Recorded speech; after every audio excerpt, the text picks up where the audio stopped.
Was die Obermeier Foundation. What the Obermeier Foundation is looking for are committed people who care for and raise awareness of the Jewish history in our country. This is what my former students have done in the past 12 years, perhaps longer. After all, it is my former students who are the real heroes. And for me, it has been something of a small miracle to witness. Heroes sind meine ehemaligen Schüler und ich bin nur der das als kleines Wunder eigentlich erlebt. When we got to know Rolf Joseph, we were 13, 14 years old. At that point in time, we hadn't really made up our minds in which direction things should develop. Rolf Joseph could appeal to us on a very different level than we can if we tell a story, even if we write it in his own words in a book. And our idea was that we want to engage young people in the way that he engaged us. In a way, we try to get them in their own neighborhood, in their own life reality. And we cannot do that by giving them a talk or something, or writing a book, but we can only do that by encouraging them to do find their own way to this material. Wir als Jury der Rolf Joseph Gruppe haben ja jetzt also 2017 zum 4. Mal den Preis. In 2017, we as the jury of the Rolf Joseph Group awarded the prize for the 4th time. And here to my right sits a representative who was recognized, not alone, but together with her high school class and her teacher.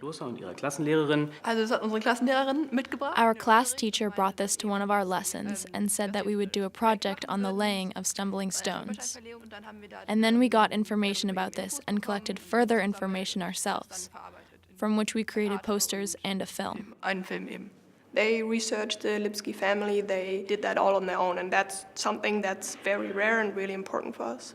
They also had that really creative part. The way they showed us that story is something that really appealed to other students, especially the younger generation, so we thought that was a really good mix of both of it.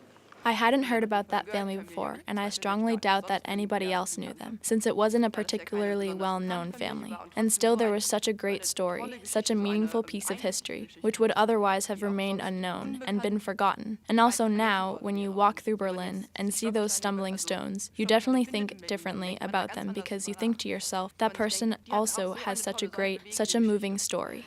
Seeing these stumbling stones in front of our school, as people who lived in the middle of us, and motivate our class just to research, to ask questions, and then they invited all the neighbors to come to the ceremony, just to make it a theme.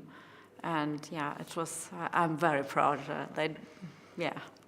It's not so much about just the Holocaust, it's about the whole history of Jewish life. There are so many stories still living in our country, living in the memories of people who live right now, that it is especially important now when the last real witnesses who experienced it themselves die. We need to keep their histories, and we need to show even younger generations that there's a huge impact in all these little stories. You can experience, even as a 16-year-old today, what it must have been like to get expelled out of the football club because you were Jewish.